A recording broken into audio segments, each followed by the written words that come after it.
Hi guys, this is Connie. Now that we have a setup that won't get me too terribly interrupted, we're going to do chapter 10 of Connie Reads Brian's Hunt. The world came to them.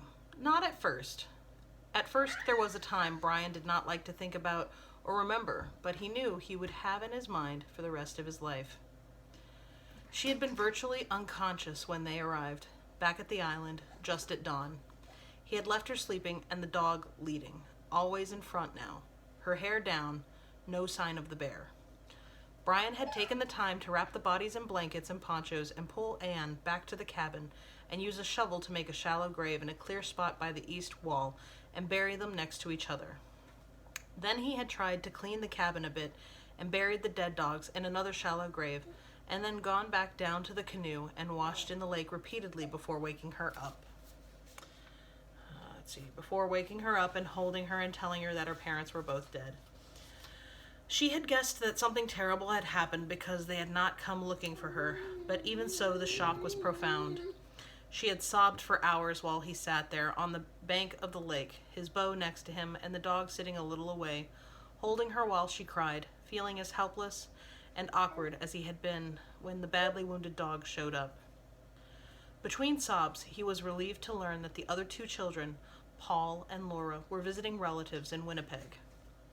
When she had gone to the new graves and put crosses made from boards on each, and then gone into the cabin, Brian had tried to straighten some of it and used lake water to wash where her father had lain.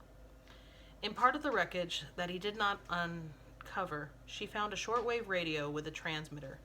It had been knocked sideways, but she put it back on a shelf and hooked it to a storage battery, and the radio still worked. She called the authorities, and Brian was amazed at how fast things happened. Not 3 hours after she called, a plane landed on the lake, and 3 men got out, the pilot, a Canadian Mountie, and a natural resources ranger. They talked to Brian separately from Susan and asked him details he was glad she didn't hear, and when it was done, they stood by the cabin. "You have any relatives to stay with?" the Mountie asked Susan. She nodded. "An aunt and uncle in Winnipeg. We'll fly you there," he said. "If you want, we'll gather your stuff for you."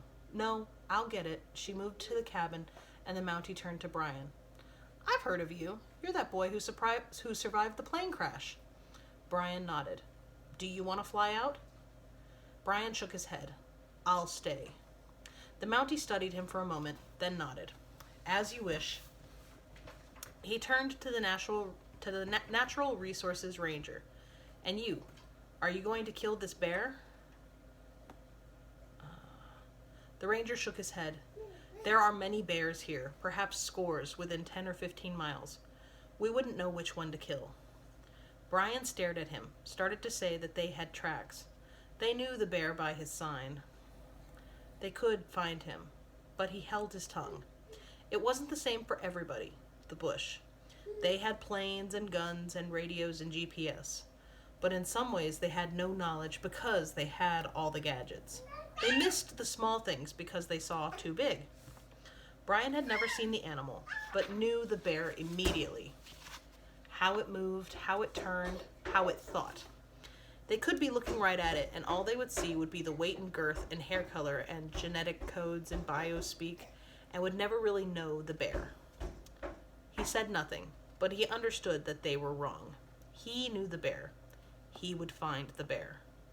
Susan came out of the cabin with a canvas bag full of her things, and they hugged, and she saw that he was thinking what he had to do, because she whispered in his ear, "You must be careful. He is not like other bears. He is a devil muckwa, a devil bear. Be careful." Brian at first said nothing, still holding her, then said what was most in his mind. "I need to see you again when this is done. There are things that need to be said." She nodded. "I understand. I left a letter for you in the cabin. My address and phone numbers are there. I'll wait. Find me when you come out." Then Susan and the men climbed into the floats of the plane and into it, and the pilot spun around and took off, and in moments Brian was alone with the dog, even the sound gone.